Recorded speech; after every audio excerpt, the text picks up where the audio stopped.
Uwanja wa ndege wa Mombasa ulikuwa na kelele zake za kawaida, tangazo la ndege, sauti za magurudumu ya mizigo, watu wakikimbizana na muda. Lakini mimi nilikuwa sijasikia chochote kati ya hivyo. Nilikuwa nasikia moyo wangu tu ukigonga kwa kasi isiyo ya kawaida.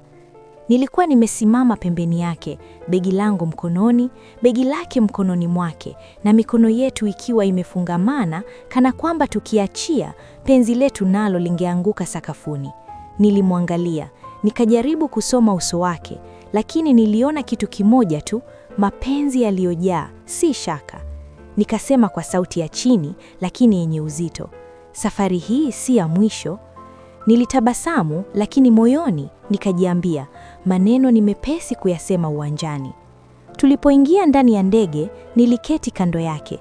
Alishika mkono wangu, hakuuachia hata ndege ilipopaa. Nilihisi kama mapenzi yetu nayo yanapaa juu ya mawingu. Niliegemea bega lake, nikavuta pumzi ndefu, harufu yake, joto lake, uwepo wake, nikihifadhi kila kitu moyoni kwa sababu sikuwa na uhakika wa kesho. Ndege ilipotua Arusha, nilihisi kama tumeshuka kutoka ndotoni, lakini bado tulikuwa pamoja. Siku zilizofuata kabla ya safari yake kwenda Ulaya zilikuwa tamu kuliko zote. Hakukuwa na hofu ya kesho, kulikuwa na sasa. Penzi letu lilikuwa limepamba moto, halikuhitaji kelele, lilikuwa tulivu lakini zito. Usiku mmoja nililala hotelini kwake. Hatukutaka kuagana. Tulizungumza kwa muda mrefu, tukacheka, tukanyamaza, tukatazamana. Kulipokucha, tulishuka tukala breakfast pamoja. Aliniwekea chai, akaniangalia kwa tabasamu lilinofanya nihisi mimi ni muhimu kuliko dunia yote. Lakini saa ilipogonga muda wa safari, ukweli ukanirudia. Tulipofika Kilimanjaro International Airport, nilihisi miguu ikilegea. Hapa ndipo mapenzi yanapimwa, hapa ndipo maneno yanapimwa uzito wake. Tulisimama kimya kwa muda mrefu, hakukuwa na maneno ya kutosha kuelezea kilichokuwa kimejaa moyoni. Alinikumbatia kwa nguvu, kumbatio la mtu anayejua anaacha sehemu ya moyo wake nyuma. Nitarudi Dina, alisema tena. Nimerudia kusema, nikamjibu kwa sauti ya kujaribu kuwa imara. Usiseme kama wengine. Akanishika uso wangu, akanitazama moja kwa moja machoni. Sitakutumia kama kumbukumbu ya safari, nitakurudia kama mke.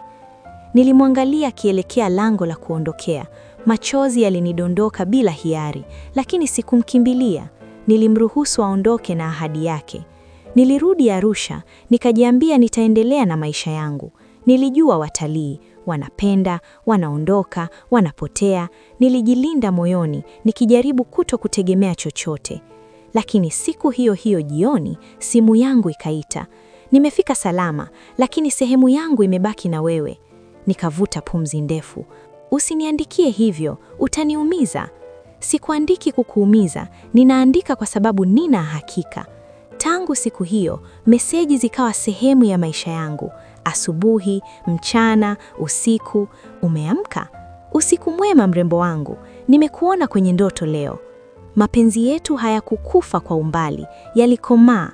Mawasiliano yakawa na uzito, yakawa na mipango, yakawa na ahadi. Na hapo nikaanza kujiuliza, je, kweli huyo ni tofauti? Je, ndoto yangu inageuka kuwa kweli?